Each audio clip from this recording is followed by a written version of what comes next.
Hello, my friends, and welcome back. Thank you very much for being with me again today. Let's see what other baboons President-elect Trump picked to join his team.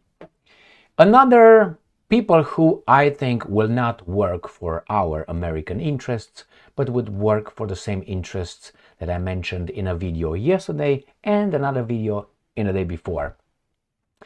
Yesterday, I talked about the newly picked National Security Advisor, and the day before I spoke about the United Nations, the United States Ambassador to the United Nations. These people will not work for our interests. I will show you the videos, but not the videos, just to direct you over there for more information. I will not make the same points in this video, but I will show you some other people that were picked to join Trump administration.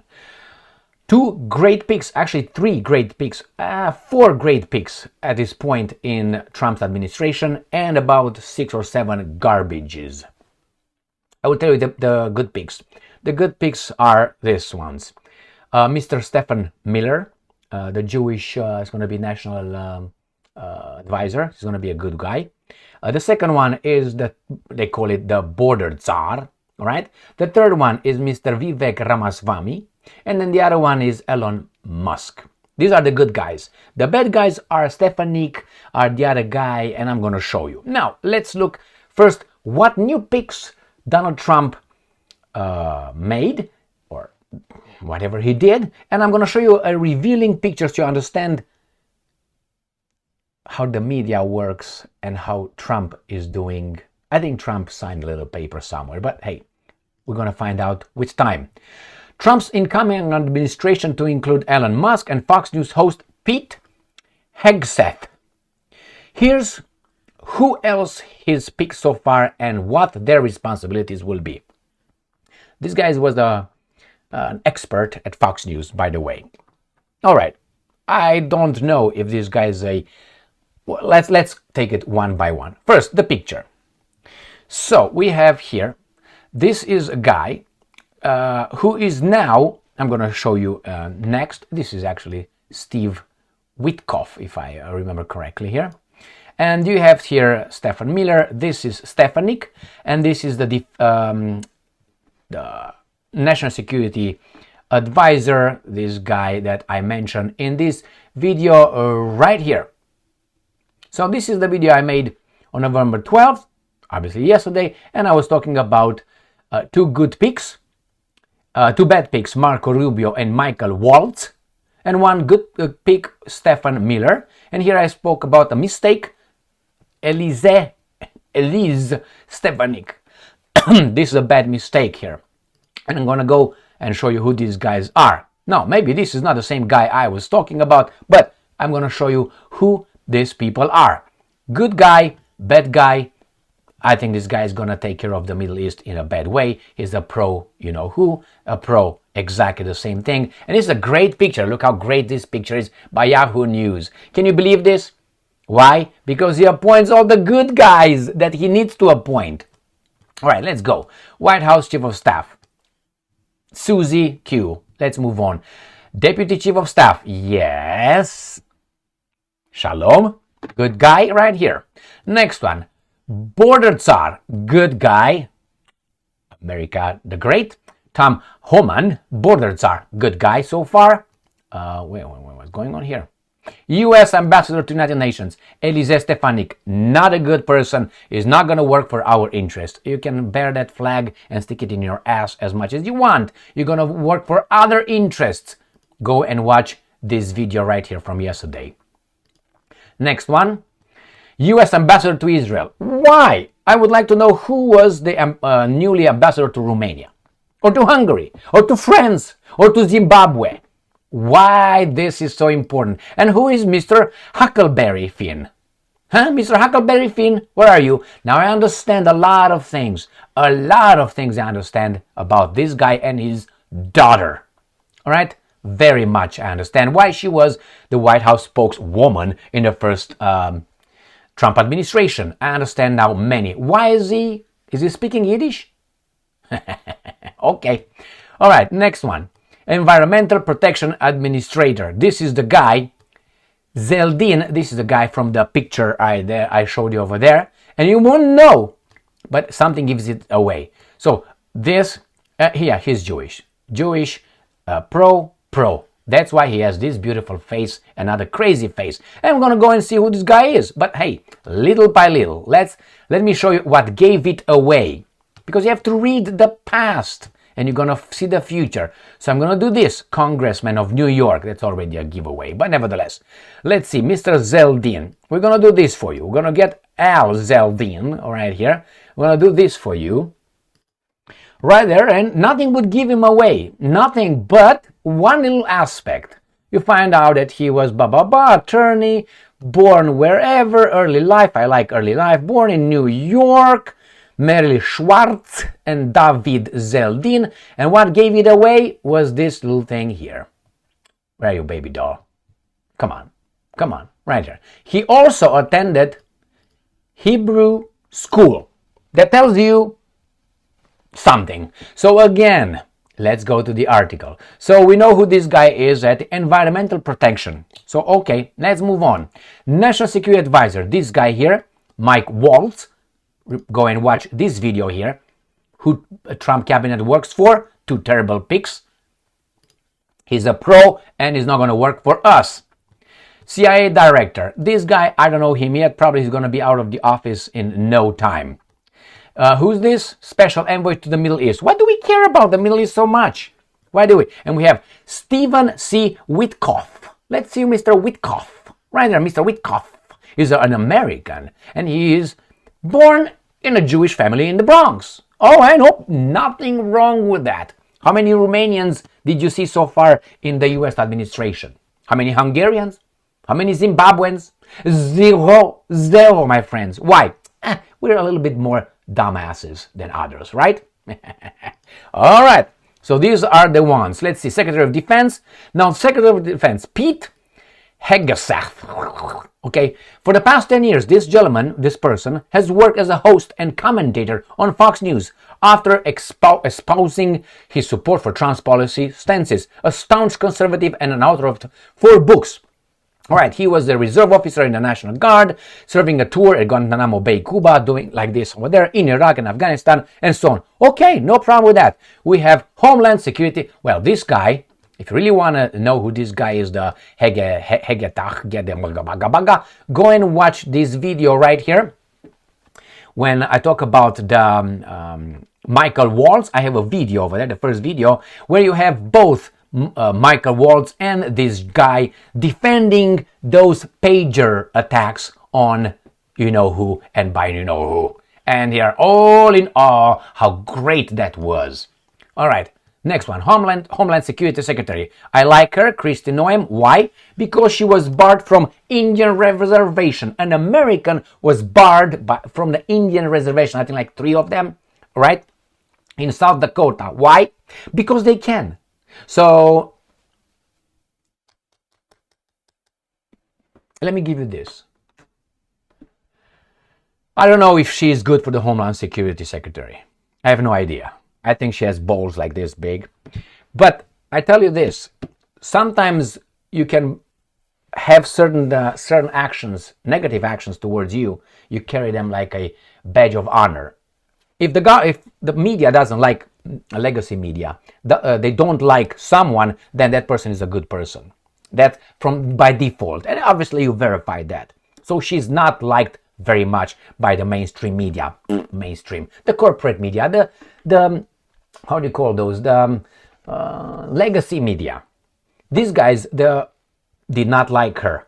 Remember that saying, who you don't like, who you don't allow to die, they will not allow you to live. You understand what I'm saying? All right, so that's her thing here. All right, so council, all right, then we got the co-leaders of the Department of Government Efficiency. Right there, this is the good one. So these are Elon Musk and Vivek Ramaswamy. It's only one thing that is suspicious. I like both guys. Vivek Ramaswamy, I like him a lot. For what he spoke, the way he talked, the balls he has, He's smart, fast, and all that. I foresee him getting very, very, very on the top. Vivek Ramaswamy. The thing that I don't like is kind of, and this I know we shouldn't have anything to do with this, but I don't like they're both self-made people, man, right? But they say they will be transparent. After they go out, because Trump is not going to be there forever. Let's say the next administration will be a Democrat administration, and they will put, let's say, Stoltenberg, or I don't know, Schwartz, or Goodman, or something, or I don't know, Bargerberg, or something like this. They're going to put over there in this efficiency, or someone else. Do you think that's going to be led with the same good intentions as Musk and Ramaswamy say they will? There's going to be a corrupt garbage over there. Probably it's going to be just eliminated, but not. I don't think it's going to be eliminated. It's going to be used differently. So, I like both guys over there. So let's move on to the next one. Let's see how the media attacks, supposedly. It's just they play ball here. Trump's defense choice stuns the Pentagon. We don't care about you, Pentagon. And requires questions about the Fox News host experience. Raises questions. First, you give me Lloyd Austin. Why was Lloyd Austin more qualified? Then you would say, he's a general, goddammit. He was in the military. I have two things for you regarding Lloyd Austin.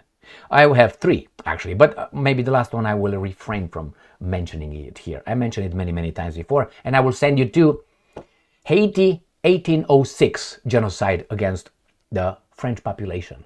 And then you see Lloyd Austin and you understand what I'm talking about. So Lloyd Austin was a general. Good.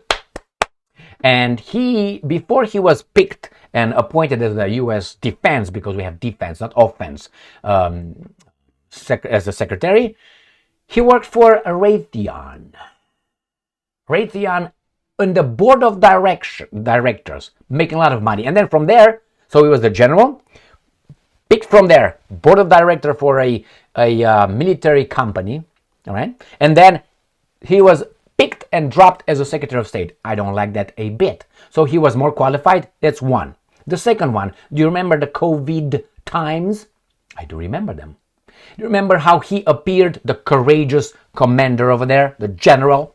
He was like Darth Vader, with mask and protected from dying. Now, do you think that guy was in the front? Attack! Let's go! Hoorah! Boom, boom, boom, boom, boom, boom. I don't care, man. Shoot me. Give me liberty or death. Do you think that's the way he was?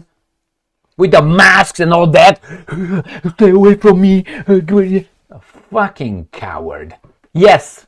Yes. And then the third one, as I said, Haiti genocide. So these guys, they're stunned. The Pentagon. Pentagon, shut the fuck up. You're over there, a little department, unfortunately, too important with the military-industrial complex. You do what these guys are telling you to do. I'm sorry? Oh, it's vice versa? My bad. All right, let's see. Trump rewards Elon Musk with leading role in government efficiency department. So he rewards. But that's the way it works in our democracy. If I campaign for you, I campaign because you're going to give me a role in your administration. If I bring money to your campaign, I do it because you appoint me in a position. So nothing extraordinary bad here. Just the all bad that the system, that's the way the system works. So all these guys that are working and campaigning for different officials that try to get the job, once they get over there, they're going to give you perks. That's the way it is. So where is the surprise? Oh my God, rewards him. Why? It's a bad connotation by Freuders. Rather Freuders. Next one. This is ABC News, the same. Trump says Elon Musk and Vivek Ramaswamy will lead Department of Government Efficiency. I love it, and I hope this does what it does best. The problem is this. If you want to get the consumption in a let's say you have a city, and let's say you say, well, you got to be efficient. So how do you do that? You cut from here, you cut from there, you cut from here. How do you lower it to zero? You eliminate everybody. You have no city. So I'm afraid these guys, being very much focused on efficiency, you get carried away to such a point that you say, in the name of efficiency, You will not use electricity, but 2 hours a day. In the name of efficiency. I know it's the government's Department of Government Efficiency, so this is going to oversee the department's efficiency. But you're going to deplete sometimes if you go, you cross a line, you crossed it into something that it becomes bad. So I'm afraid with this efficiency that, hey, how about that? We're not going to have any consumption anymore. Oh, we're efficient.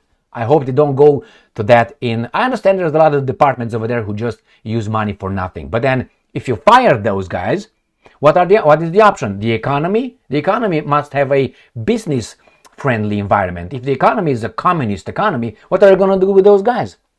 I'm saying just communists, but socialists mostly. What are they going to do? Who's going to employ them? The government again. And remember, you got at least one out of 3 below 86 IQ in a society. Below 86 IQ, you know what that means? Because the average is 100 points. So 86 is below that you're... So where are you going to hire those guys? Where? What are you going to do with those guys? Do you think they're going to compete with one another? Doing what? Opening the doors and closing the doors? Read that the bell curve over there. All right? Go and read it. There's just a beginning. It's a little bit hard here and there, but nevertheless. So I'm afraid that these guys are going to push it too far with the efficiency. Trump says Musk, Ramaswamy to lead Department of Government Efficiency. Very good for you. Newly created U.S. DOGE department to operate with maximum transparency. Now, let me give you a little prophecy here, since we are in the prophecy department. I don't think this relationship would last too long. I hope it does, but I don't think it's going to last too long between Trump and Musk and others. I think Musk is more unaligned, and Trump nowadays certainly is aligned. So Trump right now is aligned right there, and Musk is not. So they will have very many conflicts, and I don't think that Elon Musk would take the subordinate role from Trump. After all, if you take it like financially, this is Trump, this is Musk. No. It's going to be very hard. Vivek Ramaswamy, that guy is a beauty. And I'm serious about it. I would have voted for that guy right there. If, so on. All right, my friends, here it is. Bad choices. Bad choices. Are they working for us? For our U.S. interests? I don't think so. Prepare for the Middle East to get on fire, my friends. These guys are going to go full force in the Middle East. And I feel sorry for Iran and for everybody else over there. Why? Because I don't think that's right what's going on over there. And what's about to happen. All these guys appointed. Now, it doesn't mean that if Trump appoints these guys now, he can't fire them in a month like he did with the other ones. But I think right now Trump is... I hope. But I don't like the word hope. But let's see what he's going to do. As of now, my hope, that I usually don't have, is a little minimal right here. But let's see what the guy is going to do if he's going to be allowed to be in office. Thank you very much for being with me again today. Stay strong, stay smart, look for the truth, and be just.